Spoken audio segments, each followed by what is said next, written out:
우리 다시 한번 옆에 계신 분 사랑하고 축복합니다. 인사하겠습니다.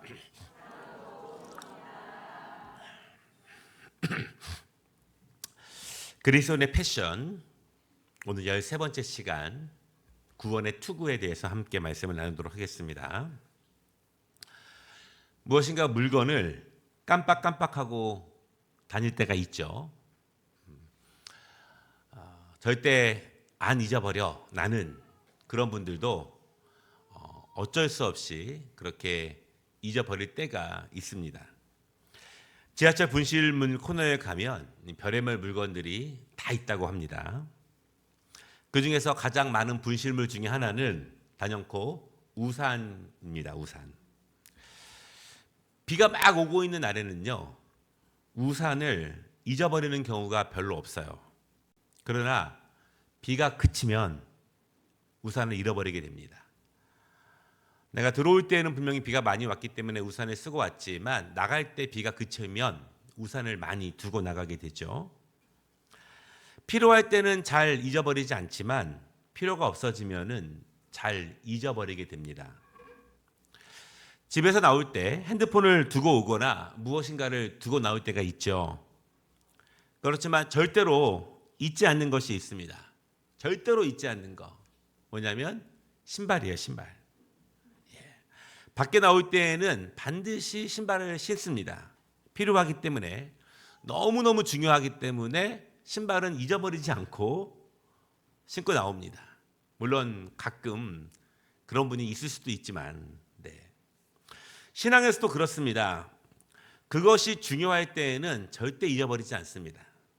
그러나 덜 중요해지면, 급하지 않으면, 이제는 좀 괜찮아지면은 자주자주 잊어버립니다. 그것이 예배가 됐든, 그것이 기도가 됐든, 그것이 봉사가 됐든, 덜 중요해지면 자주자주 잊어버리게 되죠. 군사들이 있는데요, 전투를 앞두고 군복을 입고 있습니다. 진짜 전쟁이 났습니다. 절대로 잊지 않는 장비가 있다면 무엇일까요? 아마 신발은요, 절대로 잊지 않고 신고 나오겠죠. 오늘 제목인 투구는 어떻습니까? 전쟁이 났는데 절대로 잊지 않는 장비인가? 정말 중요하게 여기는 장비일까요? 군대를 경험하신 남자분들은 아마 무거운 전투모에 대한 기억이 있을 거예요. 우리의 생명을 보호하고 있는 장비라는 데에서는 모두 다 동의하고 있지만 훈련 때문에는 전투모를 잘 안 쓰려고 합니다. 무겁기 때문에. 어떻게 하면 최대한 가볍게 할까 군대에서 연구를 많이 합니다. 안에 있는 것 좀 비우기도 하고요. 그리고 평상시에는 전투모를 쓰고 모이라고 하면은 정말 싫어합니다. 그러니까 그냥 일반 모자를 쓰고 나오는 것을 원하죠. 만약 실제 상황이 벌어진다고 한다면 전투모를 그렇게 가볍게 대하지는 않겠죠. 전시 상황이 아니라 훈련 상황이니까, 그러니까 일반적인 상황이니까 전투모에 대한 중요성을 자주 잃어버리게 되거나 가볍게 생각하게 됩니다. 총탄이 오고 가는 전투의 긴박한 현장이라면, 여차하면 큰 부상을 입고 죽을 수 있는 상황이라면 이 투구는요, 전투모는요, 얼마나 무거운지, 얼마나 불편한지 그것이 중요한 것이 아니라 가장 핵심적인 장비가 됩니다. 절대로 잊어버릴 수 없는, 사실은 요즘은 공사 현장에서도 그런 이 작업모의 중요성을 굉장히 중요시 여기지 않습니까? 정말 아무 일도 없는 날들이 많겠지만 먼 일이 벌어지게 되면 생멸과 직결하는 그런 장비이기 때문에 그렇습니다. 그런데 바울은요, 그리스도인들이 반드시 머리에 써야 하는 장비를 구원의 투구 이렇게 명명합니다. 그 중요한 투구를 구원이라고 하는 이름을 붙이면서 이야기를 하고 있는 것입니다. 계속 말씀을 나누고 있지만 이것은 바울의 독창적인 개념이 아니라 역시 이사야서 59장 17절에 있는 말씀, 이사야가 말하고 있는 내용이죠.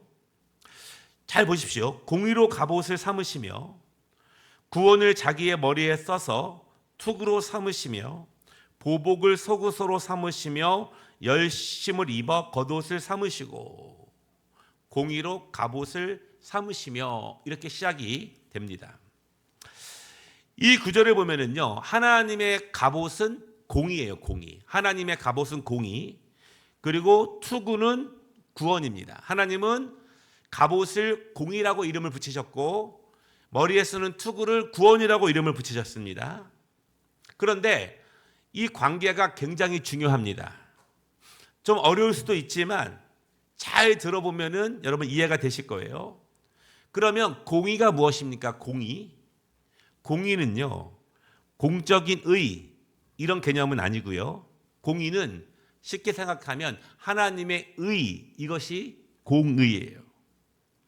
그러면 하나님의 의, 하나님의 의로움, 하나님이 정말 의로우신 분인지 우리가 어떻게 알 수 있습니까? 우리가 무엇을 보고 하나님은 정말 의로우신 분이야, 하나님은 정말 공의로우신 분이야, 우리는 무엇을 기준으로 하나님을 의롭다고 말할 것인가? 그것은요, 하나님은 자기의 백성들에게 약속하시는 것은 반드시 이루시는 분, 이것이 하나님의 의로움입니다. 그것이 하나님의 공의예요. 하나님의 의란, 하나님은 그 백성들에게, 그 자녀들에게 약속하신 것은 반드시 이루시는 분, 그것이 하나님의 의로움이에요. 그러니까 우리가 그것을 알 때 정말 하나님은 의로우신 분입니다, 이렇게 고백할 수 있는 것입니다. 그런데 여러분, 공의가 하나님의 갑옷이라면 구원이라고 하는 투구는 그 갑옷을 이룰 수 있는 가장 핵심적인 것이 됩니다. 쉽게 말씀을 드리면요, 구원을 보장하지 않는 하나님의 의로우심, 구원이 보장되지 않는 하나님의 의, 이것은 아무것도 아니에요. 사실은 하나님의 의는, 공의는 반드시 구원이 보장되고 구원을 이루셔야 하나님의 공의가 이루어지는 것입니다. 하나님은 의로우신 분입니다. 하나님은 공의의 하나님이에요. 하나님은 우리를 도와주십니다. 우리를 인도하십니다. 근데 구원은 없어. 그럼 그것이 온전한 의로움일까요? 온전한 의일까요? 그것이 아니죠. 하나님의 공의는 하나님께서 그 자녀들에게 주시는 약속을 반드시 이루시는 그 약속의 가장 첫 번째 핵심은 바로 구원이 됩니다. 구원. 그렇기 때문에 하나님의 공의는 구원과 이렇게 가장 핵심적으로 연결이 될 수밖에 없는 거예요. 구원을 보장하지 않는 의로움, 어떻게 믿을 수 있어요? 하나님은 의로우신데 나의 구원은 아직 미확정. 어떻게 우리가 하나님을 의롭다고 말하면서 그분을 의지할 수 있겠습니까? 그런데요, 오늘 우리가 또 다른 읽은 말씀 데살로니가 전서 5장 8절에는 구원의 투구에 대해서 부가적인 설명을 이어가고 있어요. 우리는 낮에 속하였으니 정신을 차리고, 정신 차리시기를 바랍니다. 아멘. 이렇게 우리 찬양 드릴 때 저도 모습을 자세히 보는데 박수를 치려면 끝까지 열심히 치고, 안 치려면 안 치고, 찬양을 부르려면 끝까지 열심히 부르고, 그런 게 중요합니다. 그러니까 제가 보니까 조금 덜 한다고 해서 박자를 쉬었다 간다고 해서 특별히 뭐 나아지는 것도 없습니다. 건강에 유익하지도 않아요. 그러니까 우리가 정말 무엇을 하든지 뭐 그렇게 안 될 때가 있지만 그럼에도 불구하고 정신을 차리고 집중해서 하는 것이 또 중요해요. 그러면서 뭐라고 말하냐면 믿음과 사랑의 호신경을 붙이고 구원의 소망의 투구를 쓰자, 이렇게 말합니다.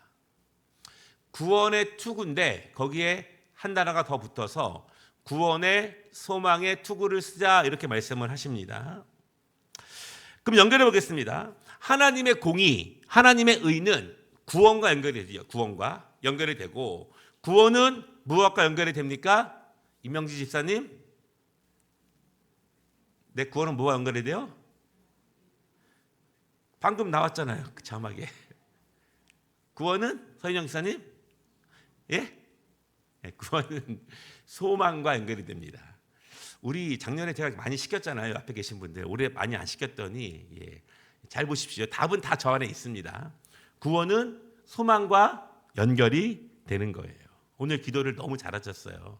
예, 모범적인 기도이기 때문에 한 번 더 제가 여쭤봤습니다. 여러분, 그런데 우리 개신교는요, 가만히 보면 구원을 소망과 잘 연결시키지 않는 경향이 있어요. 왜 그럴까요? 첫째로 개신교의 신앙 고백은요, 구원을 소망으로 잘 연결시키지 않으려고 합니다. 그리고 또 그렇게 생각하는 성도들이 굉장히 많이 있어요. 왜냐하면 개신교의 신앙은요, 믿음으로 받는 구원입니다. 믿음으로 받는 구원들. 그러나 종교개혁 이전의 카톨릭의 신앙을 보십시오. 많은 예식들이 있어요. 많은 예식들. 많은 것들을 참여해야 합니다. 많은 것들을 직접 해야, 머리에도 써야 되고, 예배 드릴 때 막 촛대 가지고 앞으로 쭉 나가고, 또 신부님들이나 여기 아이들이 옷도 잘 입고 멋있게 입고, 요즘 개신교는 막 그냥 막 입고 하는데 굉장히 많은 행위들이 있습니다. 그러니까 여러분, 이 예배 시간에 많은 행위들이 있다는 것은 사람들로 하여금 심리적인 안정감을 줘요. 왜냐하면 내가 무엇인가 거룩한 것에 참여하고 있다는 마음을 주게 됩니다. 그러나 우리 개신교 예배는 뭐예요? 어찌 보면 아무것도 안 하는 것 같아요. 그렇잖아요? 그냥 앉아서 수동적으로 몇 번 박수 치고 몇 번 앉아 있으면 은혜가 임한다고 하는데 나는 잘 못 느껴. 그런데 천주교처럼 앞에 나와서 뭘 받고 또 뭘 쓰고 뭘 예식하고, 죄도 신부님께 나가서 고백하고, 또 절에처럼 뭐 108번쯤 뭐 절하고 합도 돌고 뭐 하면 내가 무엇인가 예식에 참여하게 되면 사람은 안도감을 느끼게 됩니다. 마치 공부를 열심히 하면 뿌듯한 느낌을 갖는 것처럼 그런 마음이 모든 사람 안에 있어요. 그러다 보니까요, 종교개혁 이전에는 하나님의 말씀보다 하나님의 말씀을 상황 가운데 해석하는 교황의 명령이 더 중요해지게 됩니다.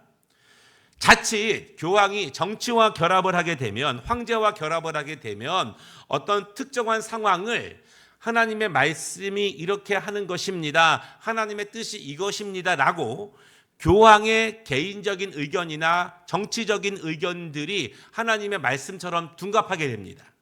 그것이 하나님의 뜻이 되게 됩니다. 그래서 어떤 결정들이 교회의 이름으로, 하나님의 이름으로 전쟁에 참여하게 되거나 많은 사람들을 힘들게 하는 일들이 벌어지게 되는 거예요. 그러니까 하나님의 말씀보다 부수적인 것들이 더 중요하게 되는 시대들이 분명히 있어요. 그러니까 여러분, 우리가 이렇게 아무것도 안 하는 것처럼 보이지만, 앉아만 있고 박수만 치고 기도만 하고 내가 아무것도 안 하는 것처럼 보이지만, 사실은 그것이 세상 종교와 다른 기독교의 위대한 믿음의 은혜예요. 여러분, 이단들 가보십시오. 그렇죠? 이단들 가보세요. 얼마나 열심히 합니까? 뭐 한번 보면 줄 맞추고 옷 맞추고 뭐 박수 한번 치면 그게 뭐 사실 뭐 인문군인지 남한에서도 그런 일이 실제로 벌어지고 있더라고요. 우리가 무엇인가 해야 됐지만, 무엇인가 해야 되는 것이 은혜가 아니라 아무것도 하지 않는 가운데 진정한 믿음의 고백이 구원에 이른다고 하는 것은 다른 종교에는 없는 굉장히 특별한 위대한 복음이에요. 우리는 지금 하나님께 믿음으로 고백할 때 우리는 구원에 이른다고 생각을 합니다. 그러니까 이 말은 내가 고백하면 나는 금방 구원받을 거야, 이런 마음이 있다는 거예요. 그러니까 구원에 대해서 기다릴 줄 아는 신앙이 별로 우리에게는 없는 것이 사실입니다. 가톨릭을 보십시오. 종교개혁 전에 면죄부를 사고 팝니다. 면범부를 삽니다. 성지순례를 해야 됩니다. 성전 건축을 위해서 무엇인가를 해야 됩니다. 그래야만 죄가 면해지고 이미 죽은 사람도 구원에 이를 수 있는 거예요. 그 말은 아직 구원은 끝나지 않은 거예요. 구원은 끝나지 않기 때문에 연옥에 있는 사람들을 여기서 무엇인가를 하면 그들이 천국으로 갈 수 있다는 것은 구원은 아직 끝나지 않았다는 거예요. 진행 중에 있다는 것입니다. 그러나 우리 기독교 신앙, 지금 개신교의 신앙은 그렇지 않죠. 그래서 개신교의 신앙은 구원을 소망과 잘 연결하지 못할 수 있다. 두 번째는요, 개신교는 행위가 아니라 누구의 도움이 아니라 내가 하나님 앞에 홀로 서서 예수 그리스도를 나의 구원자로 영접할 때 그 믿음으로 얻는 구원을 강조합니다. 그렇죠? 그러다 보니까 구원을 즉각적인 것으로 생각하는 경향이 많습니다. 내가 지금이라도 믿기만 하면 구원을 받고, 내가 지금은 아니지만 나중에 좋을 때, 형편이 될 때, 그때 내가 믿음으로 고백만 하면 구원을 얻을 수 있다고 생각을 해요. 요즘 인스타에서 이렇게 밈으로 잠깐 나오는 영상 가운데 외국인 목사님이 설교하는 것 가운데 이런 것이 있어요. 현대 그리스도인들에게 가장 강력한 이단은 무엇입니까? 가장 사이비 복음은 무엇입니까? 그것은 다른 데 있는 것이 아니라 내가 그냥 믿기만 하면, 단순히 고백만 하면 구원에 이를 수 있다고 하는 것이 가짜 복음이고, 그 가짜 복음 때문에 수많은 그리스도인들이 정말 능력 없는 사람들로 살아가고 있습니다. 이렇게 외치는 영상이 하나 있어요. 물론 그 영상이 다 틀립니다. 이렇게 말하기는 쉽지 않겠지만 그러한 경향이 굉장히 많다는 것은 인정하지 않을 수가 없어요. 내가 지금은 아니지만 내가 형편이 될 때 고백만 하면 구원을 얻는다고 생각합니다. 사실 그것은요, 구원에 대해서 아주 오만한 생각이에요. 왜냐하면 내가 지금이라도 고백만 하면, 내가 지금이라도 회개만 하면, 주체가 누구예요? 나야. 이거는 구원에 대한 오만한 생각이라는 거. 오만한 생각이에요. 오만한 생각. 그렇기 때문에 구원은 소망과 관계가 없어지는 거예요. 별로 구원을 소망과 연결하지 않습니다. 그러다 보니까 여러분, 현대 그리스도인들은 신앙에 대해서 인내심이 부족합니다. 그러니까 견뎌내는 것이 약한 거예요. 요즘 그리스도인들이 아니라 과거의 그리스도인들이 보면은 그들은 사실은 구원은 소망과 견뎌내는 것과 인내하는 것과 반드시 연결되게 됩니다. 그러니까 지금 개신교는요, 소망을 많이 가르치지 않습니다. 인내해야 된다고, 참아야 된다고 가르치지 않습니다. 하나님을 믿으면 오늘 오전에 얘기한 것처럼, 사탄이 말한 것처럼 경배하면 다 주실 거야. 그러니까 이런 믿음이 팽배해진다는 거예요. 그러니까 그것이 주의 복이라도 즉각적으로 이른 시간 내에 내가 주체가 되어서 내가 정한 기간 내에 오지 않는 것을 참아낼 수 있는 소망에 대한 약함이 너무 강하다는 것입니다. 그러니까 소망이 약한 기독교, 이렇게 말할 수 있어요. 여러분, 왜 소망이 약하죠? 소망은 반드시 인내와 연결이 됩니다. 소망이 있어야 인내할 수 있는 거 아니겠습니까? 우리 군인들이 제대학자가 있어야 인내할 수가 있죠. 그렇죠? 끝나는 날짜가 없으면 인내할 수 없습니다. 그것이 끝이 아니라는 것이 있기 때문에, 부활이 있기 때문에 우리가 죽지만 인내할 수 있는 거예요. 부활이 있기 때문에 이 땅에서 우리가 때로는 고생스럽게 마무리하게 되지만 그래도 견딜 수 있는 것은 부활의 소망이 있기 때문에 그렇습니다. 그러니까 소망이 약하면 당연히 인내가 약해진다. 소망이 없는 기독교가 돼버리면 당연히 인내가 약한 기독교가 돼버린다. 이것은 연결될 수밖에 없는 것입니다. 그런데요, 출애굽기 14장 13절에 보면은요, 모세가 백성에게 이르되 너희는 두려워하지 말고 가만히 서서 여호와께서 오늘 너희를 위하여 행하시는 구원을 보라. 너희가 오늘 본 애굽 사람을 영원히 다시 보지 못하리라. 이렇게 말씀하고 있습니다. 저기에 구원을 보라. 홍해바다 앞에서 벌어진 일이죠. 여러분, 여기 나온 구원은 얼마나 오랫동안 지속된 구원일까요? 최소한 400년이에요. 이스라엘 백성들이 애굽에서 약 400년에 가까운 시간 동안 노예로 살았습니다. 너무 고통스러워서 그 고통의 부르짖음을 하나님이 들으셨습니다. 그리고 모세를 통해서 인도하셨고 광야로 나왔습니다. 그리고 홍해에 다다랐을 때 뒤에서 쫓아오는 애굽의 군사들, 앞에 가로막은 홍해, 그때 하나님께서는 모세에게 이 말씀을 주신 거예요. 너희는 가만히 있고 하나님의 구원을 보라. 여기에는 아주 중요한 의미가 있어요. 구원은 우리가 무엇을 한다고 이루어지는 것은 아니에요. 그러니까 여러분, 이단들이 굉장히 많잖아요. 내가 이단들에 대해서, 기독교의 복음에 대해서 잘은 모를 수 있지만 중요한 것 두 가지는 이것입니다. 내가 뭘 해야 구원받을 수 있다? 이거는 이단이에요. 그리고 누구를 통해서, 누구의 가르침을 통해서는 다 이단입니다. 그러니까 제가 요즘 이런 생각을 해요. 요즘 자칭 하나님, 자칭 메시아, 자칭 구원자라는 사람들이 많은데요. 그들이 가짜인 결정적인 이유가 있어요. 왜냐하면 그들은 모두 성경을 어떤 식으로든 간에 인용합니다. 그렇죠? 인용하죠? 그렇죠? 인용합니다. 그러나 하나님은, 예수 그리스도는 성경의 본체가 되시는 분이지 어떠한 것들을 인용하는 분들은 아니에요. 그들이 정말 하나님이 된다면, 그들이 정말 구원자가 된다면 자기만의 경전을 만들어야지 성경을 인용하거나 성경을 이용해서 어떤 구원자가 될 수는 당연히 없겠죠. 오늘 본문의 구원은 두 가지 의미를 담고 있는데요. 지금 우리가 읽은 출애굽기 14장 13절은요. 첫째는 즉각적인 구원이에요. 지금 현 상황 가운데 이 애굽의 군대들이 몰려오는 상황 가운데, 고통 가운데, 가로막힌 홍해 가운데 하나님의 능력을 통해서 지금의 이 상황을 벗어나는 것, 극복하는 것, 그것이 첫 번째 구원의 의미입니다.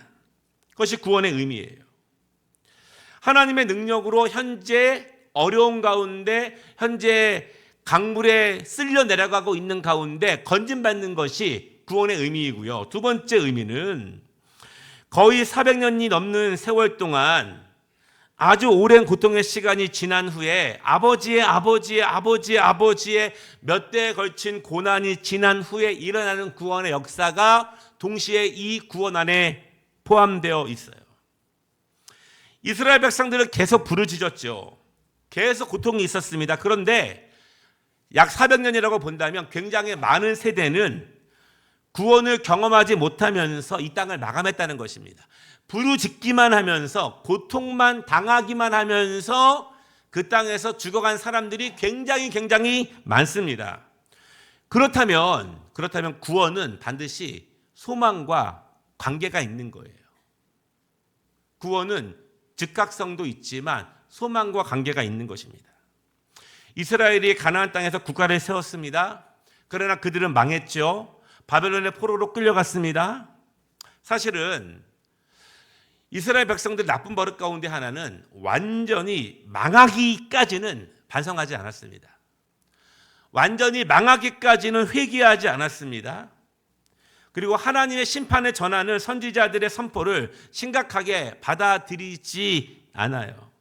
그러나 망하고 나니까, 예루살렘 성전이 파괴되고 예루살렘 성이 무너지고 포로로 끌려가고 나니까 그때 반성하고 회개합니다.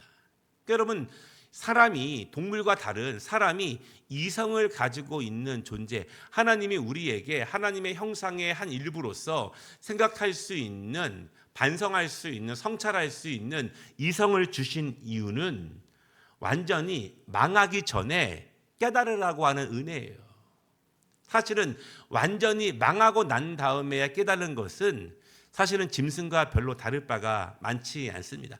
그 전에 누군가의 모습을 통해서, 누군가가 축복받는 모습을 통해서, 누군가가 망하는 모습을 통해서 우리가 깨닫고 나를 돌아보고 하나님의 말씀으로 바로 서게 하는 것이 하나님께서 우리에게 이렇게 창조적인 은혜로서 이성을 주신 하나님의 복된 뜻이지, 망하고 난 다음에 그때 철저하게 반성하라, 그것은 하나님의 뜻이 아닙니다. 인간의 게으름과 나태함이지, 무딘 모습이지 하나님의 뜻은 아니라는 거예요.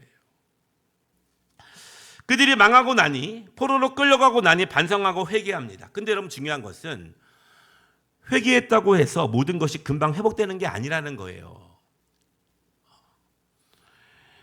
회개는 용서를 포함하고 있지만 회개가 모든 망하고 쓰러지고 넘어졌던 성과 성전이 한 번에 회개했다고 다시 건축되는 것은 아니라는 것입니다. 왜냐하면 회개는 용서가 있지만 회개의 열매가 있습니다. 죄의 사슬을 끊어야 하고 오랜 시간 죄의 뿌리들을 완전히 뽑아버리기까지의 시간이 필요합니다. 절절한 회개, 뿌리까지의 회개가 필요해요. 내가 결심한다고 되는 것이 아닙니다. 죄송하지만 제가 공부를 한때 되게 많이 했을 때 6개월 동안 하루에 19시간씩 공부한 적이 있었습니다. 하루에 19시간씩. 근데 처음부터 되나요? 안 되죠. 기도하고 결심하고 하나님의 뜻이라고 생각하고 시작했지만 30분도 똑바로 앉아있기가 힘든 거예요. 처져 있고. 그러나 그것을 기도하면서 하나님의 뜻을 붙잡고 버티다 보니까 나중에는요, 한번 앉으면 5, 6시간은 그냥 버티고 집중할 수 있는 그런 모습으로 되어 가더라고요. 그러니까 우리가 회개는 하지만, 반성을 하지만 우리의 오랜 삶의 습관적인 것, 오늘 오전에 말씀드린 것처럼 하나님의 말씀에 대해서 그렇게 오랫동안 굳어진 것들이 새롭게 거듭나지 않으면, 고정된 것들이 파괴되지 않으면 사실은 내가 회개해서 내가 용서는 받을 수 있어요. 그렇지만 그 오래된 죄의 습관이 가져다 주는 삶의 고통은 날마다 가지고 사는 거예요. 그러니까 우리의 삶의 새로움은 나타나지 않는 거예요. 똑같은 방식으로 시간관념을 정하고 똑같은 방식으로 예배 태도를 정하게 되고 똑같은 방식으로 잠을 자고 삶을 살아서는 우리의 영이 주 앞에 구원을 받을 수 있지만 삶의 은혜는 나타나지 않게 됩니다. 왜냐하면 그런 오래된 삶의 사슬들이 너무나 많이 있기 때문에 그래요. 하나님은 그래서 70년 동안 그들이 반성하면서 회개하면서 죄의 뿌리들을 다 씻어버리는 시간을 그들에게 주십니다. 70년 후에 그들이 다시 돌아올 것이라고 말씀하십니다. 그렇다면 그들에게 구원은 소망이에요. 끝이 아니에요. 400년일 때에는 언제 끝날지 모르는 고통이었지만 이제는 분명히 알아요. 우리가 고생하고 있지만, 우리는 지금 여기서 포로로 살아가고 있지만 하나님이 말씀을 주셨으니 나는 여기서 죽지만 우리의 자녀들, 내 손주들은 고향으로 돌아갈 거야. 그 소망, 그러니까 구원은 소망과 반드시 연결이 되는 거예요. 소망과 연결되는 구원이 원래 성경적인 개념의 구원입니다. 다시 한번 생각해 보겠습니다. 투구는 생명과 즉각적으로 관계 있는 우리의 머리를 보호합니다. 그런 일이 없어야겠지만 우리의 신체의 다른 부위가 큰 부상을 당해도 생명에는 지장이 없는 경우들이 있어요. 그러나 투구가 담당하는 머리는 다릅니다. 굉장히 중요해요. 그만큼 중요한 것이 무엇입니까? 구원입니다. 구원이 훼손되면, 구원에 대해서 바로 알지 못하면, 구원이 무엇인지 잘 모른다면, 오해한다면 영적 생명의 중요한 위기예요. 그래서 이단들이 뭘 공격해요? 이단들은 다 구원으로 공격합니다. 구원 받았어요? 언제 받았어? 몇 월 며칠에 받았어? 14만 4천 명 안에 들어왔어? 그러니까 다 구원으로 공격하는 것이지. 그러니까 구원에 대해서 바로 알지 못하면 영적 생명이 굉장히 큰 위험에 빠지게 된다는 거예요. 구원의 첫 번째 오해는, 다시 말씀을 드리지만 오늘 말씀드린 것처럼 구원을 즉각적으로만 생각한다는 것이 구원의 오해예요. 내가 결심만 하면, 내가 새벽기도 40일만 하면, 내가 봉사를 이 정도만 하면, 한 20년 하면, 내가 무엇을 어느 정도만 하면, 우리 지난 엘리야 기도 시간에 말씀을 나누지 않았습니까? 말씀은 끝까지 이루어라. 그러니까 말씀의 맛은 끝까지 이룰 때 있는 것이지 중간에 자꾸 끝내는 버릇을 들이면 안 됩니다. 그러니까 여러분, 제가 목사님은 다 합니까? 저도 다 못하는 거예요. 그러나 제가 말씀드렸잖아요. 그렇다고 제가 못해도 됩니다 이렇게 말할 수는 없는 거 아니에요. 그렇죠? 저도 못하지만 저도 끝까지 분투하면서 이루어가야 되는 말씀이기 때문에 우리가 끝까지 말씀을 이루어가는 데 능력이 있습니다. 아멘? 그러나 내가 결심만 하면 아무 일도 벌어지지 않아요. 구원은 즉각적이지 않습니다. 다시 말씀드리지만 왜 내가 하나님을 믿는데, 구원 받았는데 왜 내 삶이 변하지 않아? 그건 당연히 우리가 새로움으로 나아가지 않기 때문에 그런 거예요. 또 중요한 것은요, 내가 무엇을 한다고 구원을 이루어지는 것이 아니에요. 내가 무엇을 바라고 무엇을 대가로 여기고 무엇이 할 때 구원이 이루어진다고 예상하는 것, 그 자체가 구원에 대한 오해입니다. 여러분, 다시 말해서 여러분들이 어떤 사명을 감당하든 저나 장로님들이나 권사님들이나 안수집사님들이나 찬양팀이나 성가대나 셀리더나 강사나 우리가 하고 있는 그 직분과 그 사역이 무엇을 보장하는 건 아니에요. 그게 아니라는 거예요. 우리가 그것 때문에 하면 오늘 오전에 말씀드린 것처럼 율법주의자들이 되는 겁니다. 구원은 내가 하는 것이 아니라는 것입니다. 구원은. 둘째, 구원은 하나님이 하시는 일입니다. 다만 하나님의 구원의 시간에 그것이 우리를 어떤 홍해바다 앞에서 환난으로부터 즉각적으로 구원하시는 구원이 있을 수 있지만 동시에 아주 오래 걸리는 구원일 수도 있어요. 오래 걸리는 구원일 수도 있습니다. 다만 우리가 필요한 것은 끊임없이 소망을 놓지 않는 것입니다. 소망을 놓지 않고 끊임없이 하나님을 신뢰하며 끊임없이 부르짖는 것을, 왜냐하면 이스라엘 백성들이 계속 부르짖은 것처럼 그것을 놓지 않는 믿음이 중요해요.